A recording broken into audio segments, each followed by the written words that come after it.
Assalamualaikum warahmatullahi wabarakatuh. Alhamdulillahil qail ya ayyuhalladzina amanu taqullaha haqqa tuqatih wa la tamutunna illa wa antum muslimun. Allahumma salli wa sallim wa barik ala abdika wa rasulika Muhammadin wa ala alihi wa sahbihi ajma'in. Para pemirsa sekalian,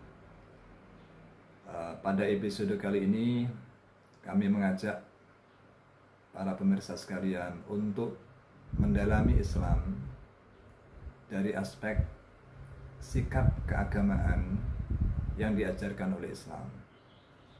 Ketika kita masuk dalam agama ini, sikap apa saja yang seharusnya kita lakukan dalam menjalankan tugas-tugas kita sebagai muslim. Sikap keagamaan seorang muslim itu digambarkan di dalam sebuah hadis yang relatif panjang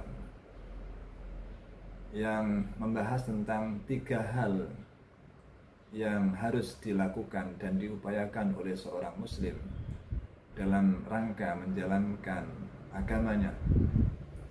3 sikap keagamaan itu yaitu yang pertama adalah Islam, yang kedua adalah iman, dan yang ketiga adalah ihsan. Para ulama berpendapat bahwa urutan ini menunjukkan tingkatan.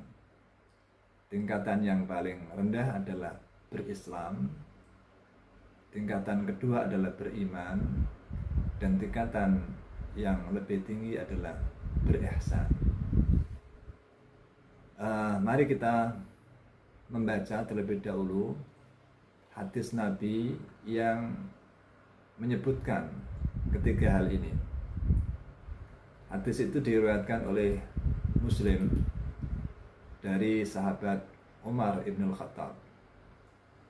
Sahabat Umar meriwayatkan bahwa bainama nahnu inda Rasulillah sallallahu alaihi wasallam, ketika kami Umar dan para sahabat itu sedang bersama Rasulullah sallallahu alaihi wasallam dzata yaumin, suatu hari, idh tala'a alaina rajulun syadidu bayadis siyab, tiba-tiba muncul seseorang laki-laki yang pakaiannya sangat putih, syadidu sawadis sa'ri, rambutnya sangat hitam, la yura alaihi atharus safar, tidak diketahui dari mana dia datang, tiba-tiba dia muncul di hadapan kita.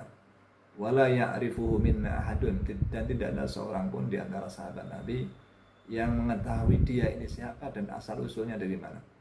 Hatta jalasa ilan Nabi sallallahu alaihi wasallam, dan tiba-tiba sang tamu tak diundang tadi tiba-tiba duduk begitu saja di depan Rasulullah sallallahu alaihi wasallam. Fa asnada rukbatayhi ila rukbatayhi, kemudian menyandingkan dua lututnya dengan kedua lutut Rasulullah, menempelkan dua lututnya kepada lutut Rasulullah. Wa wada'a kaffaihi ala fakhidhihi, dan meletakkan dua telapak tangannya di atas paha Rasulullah sallallahu alaihi wasallam. Waqala, kemudian tamu ini berkata kepada Rasulullah, ya Muhammad, akhbirni anil Islam. Wahai Muhammad, kabarkan kepadaku tentang Islam. Apa itu Islam? Faqala Rasulullah sallallahu alaihi wasallam, Rasulullah sallallahu alaihi wasallam kemudian menjawab, al-Islamu an tashhada an la ilaha illallah wa anna Muhammadar Rasulullah. Islam itu atau berislam itu adalah, pertama, hendaklah engkau bersyahadat, bersaksi tidak ada Tuhan selain Allah, dan bahwa Muhammad adalah utusan Allah. Wa tuqimas shalah, dan kamu hendaknya mendirikan salat. Wa tu'tiyaz zakat, mengeluarkan zakat. Wa tasuma Ramadan, dan berpuasa di bulan Ramadan. Wa tahujjal baita in istata'ta ilaihi sabila, kemudian melaksanakan ibadah haji di Baitillah jika kamu mampu melaksanakannya. Ini jawaban Rasulullah ketika ditanya oleh sang tamu tadi tentang Islam. Setelah Rasulullah menjawab, sang tamu tadi kemudian berkata, "Shadaqta, engkau benar, wahai Muhammad." Kemudian para sahabat yang lain, Umar dan teman-teman berkata, "Fa'ajibna lahu yas'aluhu wa yusaddiqu." Kata Umar, kami dan teman-teman heran. Dia bertanya, tapi setelah dijawab kemudian dia membenarkan jawaban Muhammad. Tentu saja dengan begitu dia bertanya bukan karena tidak tahu, tapi untuk sekedar mengecek dan sebagainya. Kemudian sang tamu tadi melanjutkan pertanyaannya, qala fa akhbirni 'anil iman. Lalu beritahu aku tentang iman. Iman itu apa? Kata sang tamu tadi. Qala, kemudian Nabi menjawab, antu'mina billahi wa malaikatihi wa kutubihi wa rusulihi wal yaumil akhir wa tu'mina bil qadari khairihi wa syarrihi.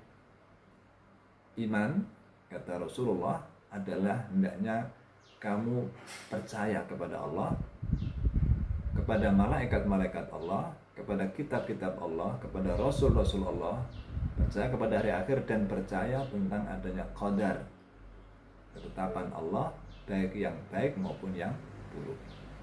Kemudian sang tamu tadi berkata, "Shadaqta, Anda benar, wahai Muhammad." Qala, kemudian sang tamu tadi bertanya lagi, "Fa akhbirni 'anil ihsan." Lalu kabarkan kepadaku tentang ihsan. Apa itu ihsan? Qala, Rasulullah kemudian menjawab, "Anta budallaha ka'annaka tarah, fa in lam takun tarahu fa innahu yaraka." Ihsan adalah hendaknya kamu menyembah Allah seolah-olah engkau melihatnya. Dan seandainya kamu tidak melihat Allah, maka yakinilah bahwa sesungguhnya Allah melihat kamu. Ini masih berlanjut dialog ini sampai bertanya tentang as-sa'ah, tentang hari kiamat, bertanya tentang amaratis sa'ah, tanda-tanda kiamat dan sebagainya. Tapi kita cukupkan pada 3 poin ini, yaitu pertanyaan tentang Islam, iman, dan ihsan, yang semuanya tadi telah dijawab oleh Rasulullah SAW dan kemudian dibenarkan oleh sang tamu. Pada akhirnya setelah dialog itu sang tamu pergi. Summan tolako falabithtu maliyan, kata Umar. Kemudian tamu tadi pergi dan kami semuanya terdiam. Tsumma qala li, kemudian Rasulullah berkata kepada aku, "Ya Umar, atadri manis sa'il?" Wahai Umar, tahukah kamu siapa tadi yang bertanya? Siapakah tamu yang bertanya tadi? Qultu, kata Umar, aku berkata, "Allah wa rasuluhu a'lam." Tentu saja Allah dan Rasulnya lebih tahu tentang siapa tamu tadi. Qala, Rasulullah kemudian memberitahu, "Fa innahu Jibril." Sesungguhnya yang datang kepadaku tadi kemudian bertanya tentang beberapa perkara tadi itu adalah Jibril. Atakum yu'allimukum dinakum. Dia datang kepada kalian untuk mengajari kamu tentang agama kamu. Nah, itulah cerita di dalam hadis riwayat Muslim tentang kedatangan Jibril yang menanyakan beberapa hal, termasuk tentang Islam, iman, dan ihsan, juga tentang kapan hari kiamat, apa tanda-tandanya, yang semuanya dijawab oleh Rasulullah SAW, dan itu semata-mata untuk mengajari umat Islam yang ada di situ tentang berbagai persoalan agama. Para pemirsa sekalian, dari hadis tadi maka setidaknya ada 3 sikap yang harus senantiasa dilaksanakan dan diupayakan oleh seorang muslim. Sikap pertama adalah sikap Islam. Sikap Islam itu adalah sikap lahir, ya. Jadi ini termasuk al-a'mal al-zahirah. Ini terkait dengan amal perbuatan lahiriah yang tadi sudah dijawab oleh Rasulullah SAW. Implementasinya, wujudnya adalah dengan mengucap 2 kalimat syahadat, menunaikan sholat, zakat, berpuasa di waktu Ramadan, bulan Ramadan, kemudian menunaikan ibadah haji jika mampu. Ini berarti aspek-aspek amalan lahiriah dalam bentuk praktek keagamaan seorang muslim, yaitu dengan anggota badan kita. Ini adalah berislam. Berislam adalah menunjukkan ketaatan kita kepada Allah dalam bentuk amalan-amalan tertentu yang telah ditetapkan oleh Allah atau Rasulullah melalui firman-firman Allah dan sabda-sabda Rasulullah. Dan itu berarti berislam. Islam sendiri artinya secara bahasa adalah al-inqiyadu wal istislam wal khudu', intinya taat, tunduk dan patuh. Sedangkan di dalam syariat Islam, kata Islam itu artinya al-istislamu lillahi tauhid, tunduk kepada Allah dengan mengesahkan Allah sebagai Tuhan, wal inqiyadu lahu bit ta'ah, dan tunduk dengan ketaatan. Tunduk tadi harus dibuktikan dengan ketaatan, wal bara'ah minasyirki wa ahlihi, dan harus terbebas dari kesyirikan dan juga dari orang-orang musyrik. Jadi ini adalah definisi berislam.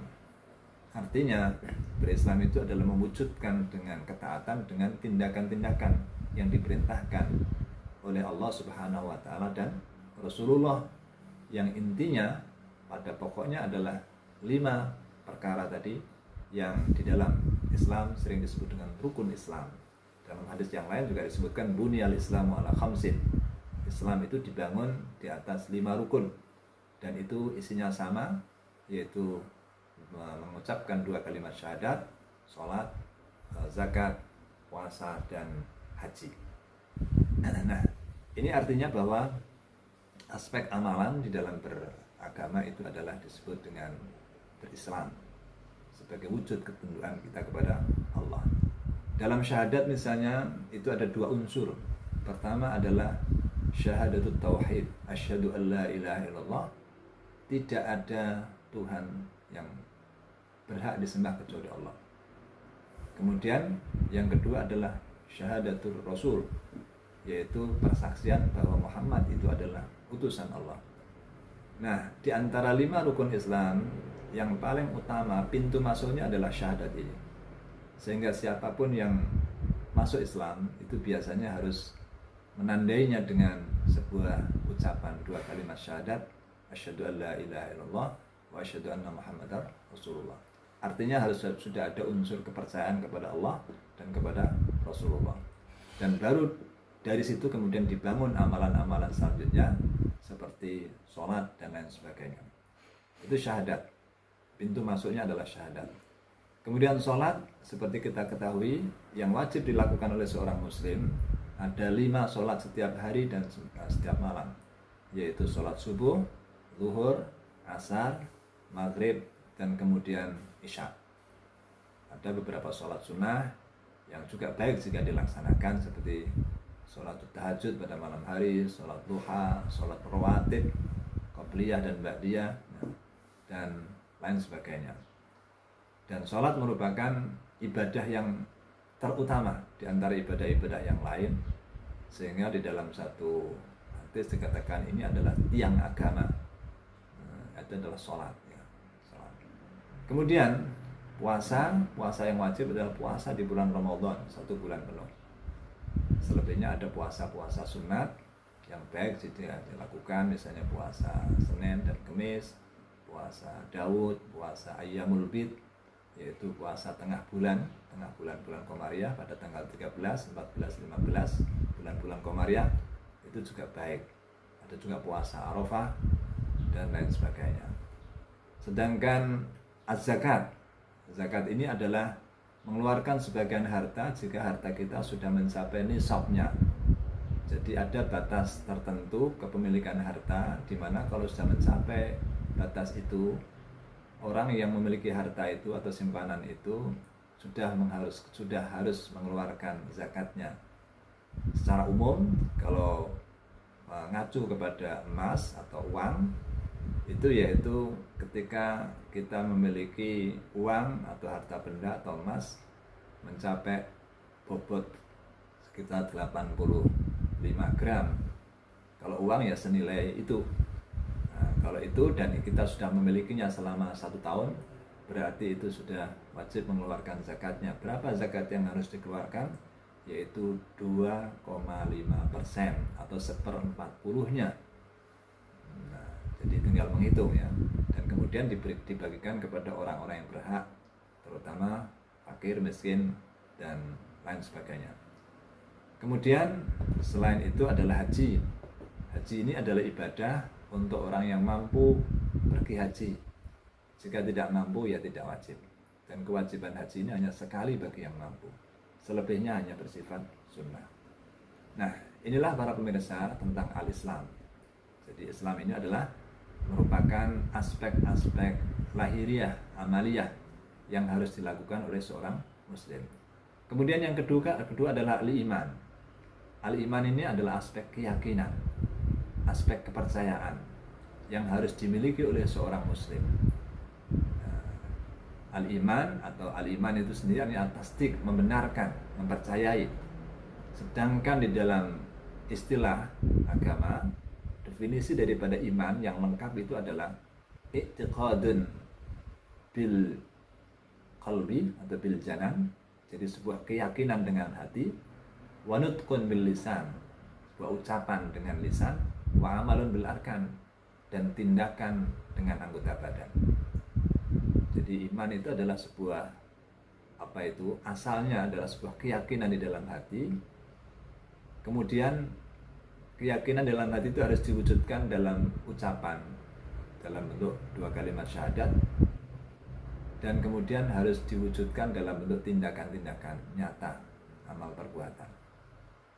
Dan iman itu bisa naik turun, bisa bertambah, bisa berkurang. Bertambah kalau kita rajin melakukan ketaatan, iman bisa berkurang kalau kita mudah melakukan kemaksiatan. Jadi ini adalah definisi yang lengkap daripada iman. Iman tidak semata-mata hanya keyakinan di dalam hati, tapi juga harus diwujudkan di dalam tindakan. Keyakinan itu apa? Ya tadi dalam hadis di atas mengandung rukun iman, yaitu percaya kepada Allah, kepada malaikat-malaikat Allah, kepada kitab-kitab Allah, kepada Rasul-Rasul Allah, kepada hari akhir, dan juga kepada qadar Allah, baik yang baik maupun yang buruk. Nah, ini adalah keyakinan-keyakinan. Tetapi keyakinan ini letaknya memang berada di dalam hati. Tetapi definisi iman yang lengkap tidak cukup hanya keyakinan di dalam kalbu, di dalam hati, tapi juga harus diwujudkan di dalam ucapan dan juga tindakan. Itulah iman yang sempurna. Sehingga nanti mungkin dalam episode yang lain kita akan membahas tentang tanda-tanda orang beriman itu seperti apa. Itulah mengapa sebuah peristiwa ketika Abu Thalib itu meninggal dunia, Nabi Rasulullah Muhammad cukup menyesal, bahkan menangisi kepergian Abu Thalib yang akhirnya wafat tanpa harus mengucapkan 2 kalimat syahadat. Padahal boleh jadi ya, kemungkinan Abu Thalib itu adalah di dalam hatinya sudah ada pengakuan tentang kenabian Muhammad, tentang ajaran yang diberikan kepada Allah kepada Muhammad. Tetapi pada faktanya, fakta lahiriahnya, Abu Thalib sampai akhir hayatnya tidak pernah mengucap 2 kalimat syahadat. Sehingga Rasulullah sangat sedih ketika Abu Thalib terpaksa harus meninggal dunia sebelum atau tanpa mengucapkan 2 kalimat syahadat. Ya mungkin karena gengsi, tenggang rasa dengan tokoh-tokoh Quraisy yang lainnya yang musyrik pada waktu itu, sehingga belum sempat terucap 2 kalimat syahadat. Padahal Abu Thalib adalah paman Rasulullah yang sejak kecil membimbing Rasulullah, mengasuh. Bahkan ketika memulai dakwahnya, Rasulullah sangat didukung dan disokong, bahkan dilindungi oleh Abu Thalib dari permusuhan yang dilakukan oleh orang-orang musyrik pada waktu itu. Sehingga atas penyesalan Rasulullah ini Allah mengatakan bahwa memang engkau tidak bisa memberi petunjuk kepada engkau ya siapa yang engkau sukai ya Rasulullah. Allah berfirman, innaka la tahdi man ahbabta walakinnallah yahdi man yasha. Engkau wahai Muhammad tidak bisa memberi petunjuk kepada orang yang engkau sukai. Tetapi masalah petunjuk ini memang Allah lah yang memberi petunjuk kepada siapa saja yang dikehendaki. Jadi itulah bahwa keimanan itu tidak cukup hanya di dalam hati, tapi harus dinyatakan dengan lisan dan juga harus diwujudkan dengan amal perbuatan. Manakala perintah yang bersifat syar'iyah itu sudah diberikan oleh Allah kepada umat Islam. Para pemirsa sekalian, rincian tentang rukun-rukun iman ini mungkin secara garis besar bisa kita sebutkan bahwa inti dari beriman kepada Allah itu adalah beriman kepada adanya Allah. Kemudian yang kedua, beriman bahwa Allah itu esa, tunggal, bukan seorang ayah, bukan seorang anak dan sebagainya, tidak punya keluarga, tidak punya family, tidak punya padanan. Pokoknya Allah itu adalah esa. Allah adalah yang menciptakan alam semesta, yang berkuasa atas segalanya, dan Dia yang satu-satunya yang berhak untuk disembah, dan Dia tidak seperti makhluknya. Itu inti daripada keyakinan atau imanan kepada Allah. Malaikat adalah makhluk Allah yang taat menjalankan perintah Allah, tidak pernah berlaku maksiat, dan di antara mereka ada yang diutus menjadi utusan-utusan Allah untuk menjalankan tugas-tugas tertentu, seperti malaikat Jibril yang menurunkan wahyu kepada nabi-nabi dan rasul Allah, ada Mikail yang bertugas untuk menurunkan rezeki, hujan dan sebagainya. Juga ada malaikat yang ditugaskan untuk cabut nyawa. Juga ada Raqib dan Atid yang ditugaskan untuk mencatat amal perbuatan manusia dan macam-macam. Ada juga malaikat yang membawa arash dan lain sebagainya. Semuanya itu mereka melakukan tugas atas perintah Allah, dan mereka adalah makhluk-makhluk Allah yang sangat taat. Kemudian kitab-kitab Allah juga menurunkan beberapa kitab kepada nabi-nabinya. Ada 4 kitab dan ada beberapa sahifah. Kitab yang diturunkan Allah adalah Taurat yang diturunkan kepada Nabi Musa, kemudian Zabur yang diturunkan kepada Nabi Daud, Injil yang diturunkan kepada Nabi Isa, dan yang terakhir adalah Al-Quranul Karim yang diturunkan kepada Nabi Muhammad SAW. Kemudian Allah juga memiliki utusan-utusan, rasul-rasul dari kalangan manusia. Ya, yang pertama adalah Adam, yang terakhir sampai Nabi Muhammad SAW. Yang tersebut di dalam Al-Quran ada 25, tetapi yang tidak sebut juga banyak. Ya, ini memang Rasul-Rasul Allah. Kalau Nabi itu adalah orang yang diberi wahyu oleh Allah, tapi tidak diberi semacam tugas untuk menyampaikan kepada kaumnya atau kepada manusia. Tetapi kalau Rasul adalah seorang Nabi yang diberi wahyu, dan dia juga diberi tugas untuk menyampaikan wahyu itu kepada kaumnya atau kepada orang-orang yang lain. Keimanan kepada hari akhir ini menyangkut seorang muslim harus percaya ada kehidupan setelah kehidupan ini. Misalnya ada adzabul qabri, setelah kematian ada azab kubur. Kemudian nanti ada hari kiamat, hari kebangkitan, hari perhitungan amal perbuatan, yaumul hisab. Kemudian ada surga dan neraka di alam akhirat nanti. Seorang muslim harus mempercayai itu semuanya. Kemudian ada yang keenam, yaitu iman terhadap qadar Allah. Qadar itu adalah ketentuan Allah atau ukuran-ukuran yang telah ditetapkan oleh Allah terhadap setiap apa yang ada di dalam makhluknya. Dan itu semuanya sudah diketahui oleh Allah sejak zaman azali. Allah itu mengetahui segalanya, apa yang masa lalu, masa sekarang, dan masa yang akan datang Allah mengetahuinya. Dan semua yang akan terjadi itu sudah tertulis di dalam Lauhul Mahfuz. Dan segala sesuatu itu terjadi dengan kehendak Allah, bimasyiatillah, dan juga dengan iradahnya. Dan Allah yang menciptakan segala kejadian itu adalah Allah Subhanahu wa ta'ala. Ini adalah prinsip-prinsip keimanan terhadap qadar Allah Subhanahu wa taala.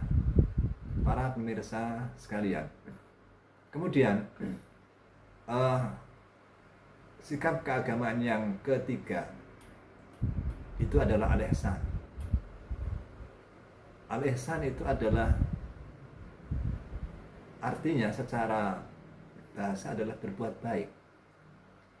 Berbuat baik dalam melaksanakan suatu perbuatan atau pekerjaan.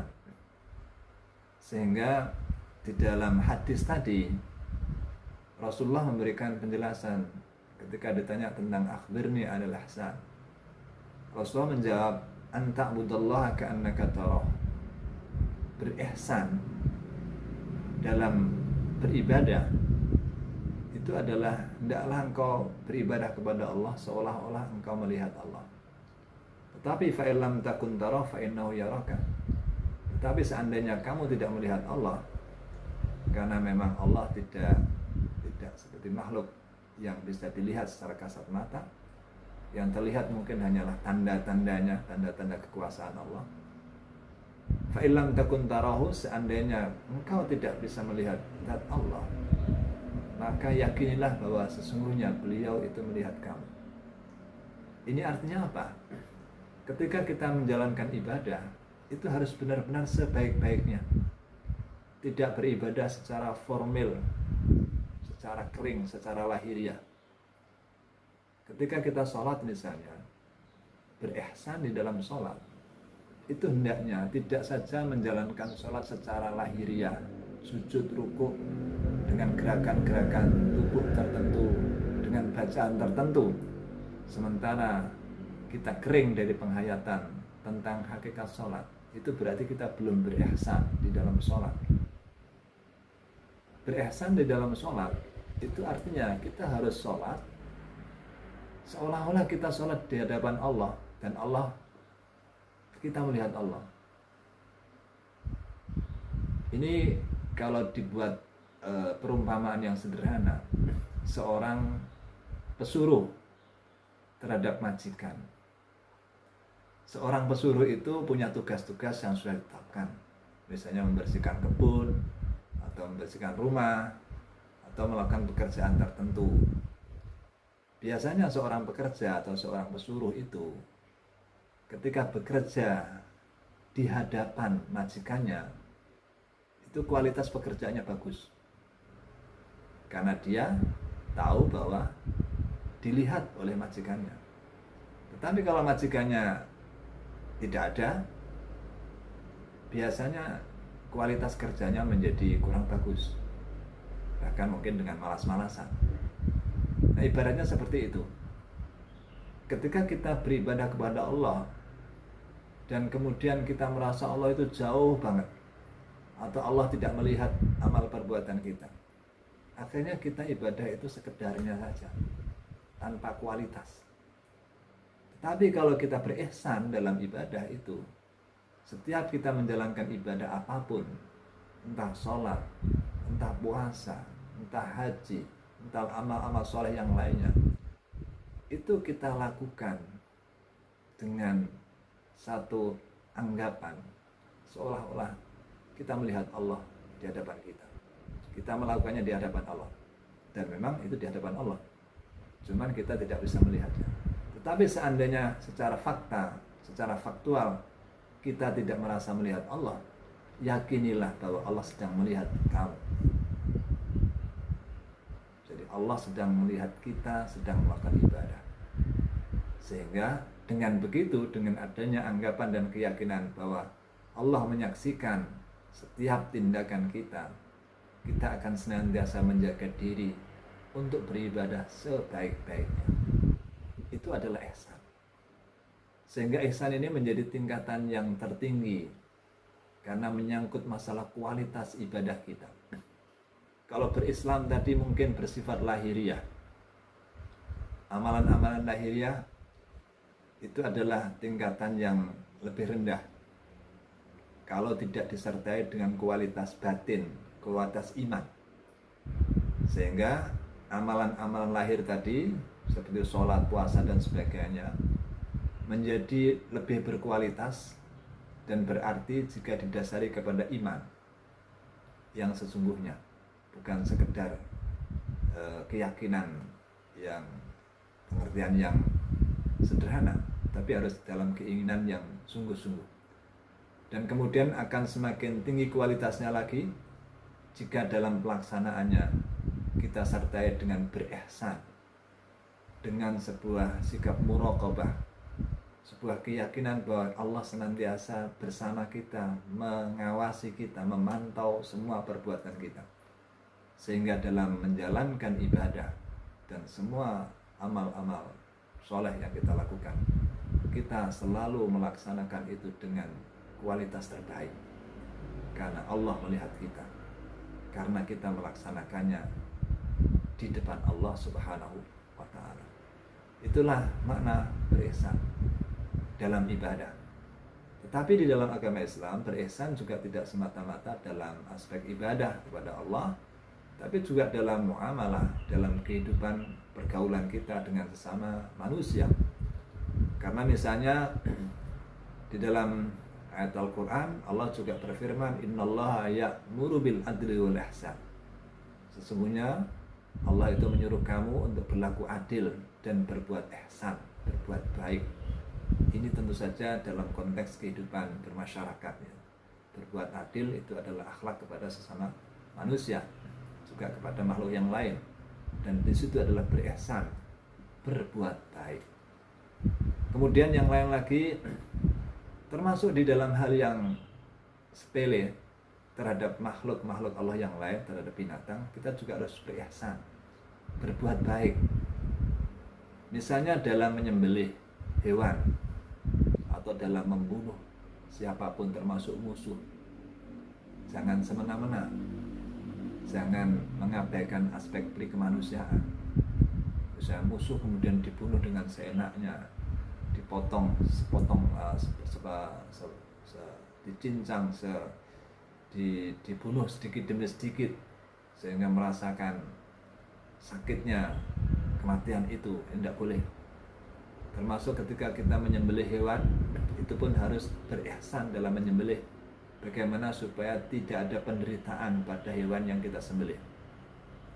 Dalam hadis riwayat Muslim, Rasulullah bersabda, Innallaha katabal ihsana ala kulli syai'. Sesungguhnya Allah telah mewajibkan kita semuanya untuk berlaku ihsan, berlaku baik atas segala sesuatu, dalam segala hal. Lanjutan hadis itu, fa'idha qataltum fa'ahsinul qitlah. Seandainya kalian harus membunuh, misalnya dalam peperangan dengan musuh, maka berbuatlah baik di dalam pembunuhan itu. Lakukanlah dengan sebaik-baiknya. Bagaimana membunuh itu tanpa harus menyakiti. Hindari penyiksaan yang berlebihan. Ya, jadi itu ajaran Islam. Membunuh pun harus berihsan. Jangan kemudian semena-mena, apalagi sampai menyakiti, sehingga menyiksa musuh yang harus dibunuh tadi. Kemudian wa idza dzabhtum fahsinudz dzibha. Dan jika kalian menyembelih hewan, maka berbuatlah ihsan dalam penyembelihan. Lakukanlah cara yang terbaik di dalam penyembelihannya. Diberi contoh oleh Rasulullah, wal yuhidda ahadukum safratahu wal yurih dzabihatahu. Di antaranya cara berihsan saat menyembelih adalah, hendaklah salah seorang di antara kamu itu menajamkan pisaunya. Pisau yang hendak digunakan untuk menyembelih itu ditajamkan. Jangan sampai pisau yang mungkin tidak tajam digunakan untuk menyembelih, itu akan menyakiti hewan tersebut. Jangan sampai menyembelih dengan gergaji, itu akan sangat menyakiti hewan tersebut. Jangan menyembelih hewan dengan menjepitnya kan kepala atau leher hewan itu di pintu misalnya, itu akan menyakiti hewan tersebut. Maka diperintahkan agar kita menajamkan pisau yang akan digunakan untuk menyembelih. Karena ketika pisau itu tajam, maka ketika digoreskan pada leher hewan itu, akan tidak terasa apa-apa, tapi kemudian darah mengalir dan akhirnya dia akan mati dalam keadaan tenang dan tidak merasakan sakit apapun. Wal yurih dzabihatahu, termasuk dalam berihsan dalam menyembelih, yaitu hendaknya sembelihan tadi diberikan kenyamanan sebelum disembelih, ya diperlakukan dengan baik, diberi makanan, minuman, dan jangan sampai disiksa atau disakiti meskipun pada akhirnya dia akan disembelih dan mati. Tetapi tetap ketika masih hidup harus diperlakukan secara baik dan harus diberi semacam kenyamanan, kesenangan-kesenangan yang tidak sampai menimbulkan rasa sakit, apalagi takut dan terintimidasi, dan itu dilarang di dalam Islam. Ini diantara akhlak Islamiyah, bahwa berihsan itu juga ada di dalam hubungan pergaulan kita dengan sesama. Juga ada berihsan yang terkait dengan ibadah kepada Allah Subhanahu wa Ta'ala. Para pemirsa sekalian, inilah 3 sikap keagamaan seorang muslim yang harus senantiasa diupayakan. Yang pertama adalah berislam, yaitu menjalankan amalan-amalan lahiriah kita yang diperintahkan, yaitu rukun Islam. Kemudian rukun Islam itu dijalankan harus didasarkan kepada keimanan yang benar, dan keimanan itu menjadi hal yang menjadikan amalan lahiriah kita tadi menjadi berarti dan bermakna serta memiliki nilai ketika didasarkan pada keimanan dan keyakinan yang benar dan yang baik. Kemudian kualitas daripada ibadah kita akan ditentukan pada ihsan kita. Apakah kita mampu menjalankan ibadah itu dengan ihsan atau tidak? Kalau kita belum mampu berihsan, tentu saja ibadah yang kita jalankan akan bersifat kering, dan kita tidak tahu apakah itu nanti diterima oleh Allah atau tidak. Amal ibadah kalau tidak didasarkan dengan iman, otomatis akan tidak diterima oleh Allah, karena prinsip dalam ibadah itu haruslah ada ikhlas. Ikhlas itu berarti memurnikan niat itu hanya kepada Allah Subhanahu wa Ta'ala. Dasarnya adalah iman, dan kemudian kualitasnya yaitu dengan berihsan. Mudah-mudahan kita semuanya bisa melaksanakan ketiga amalan atau sikap beragama ini dengan sebaik-baiknya, sehingga kita menjadi muslim sejati, menjadi mukmin sejati, sekaligus menjadi muslim mukmin yang muhsin. Demikian, mudah-mudahan bermanfaat bagi kita semuanya. Kalau ada salah itu adalah dari kelemahan saya sendiri. Kalau ada yang benar itu semata-mata karena bimbingan Allah Subhanahu wa Ta'ala. Aqulu qouli hadza wa astaghfirullah li wa lakum wa lafu minkum. Wassalamu alaikum warahmatullahi wabarakatuh.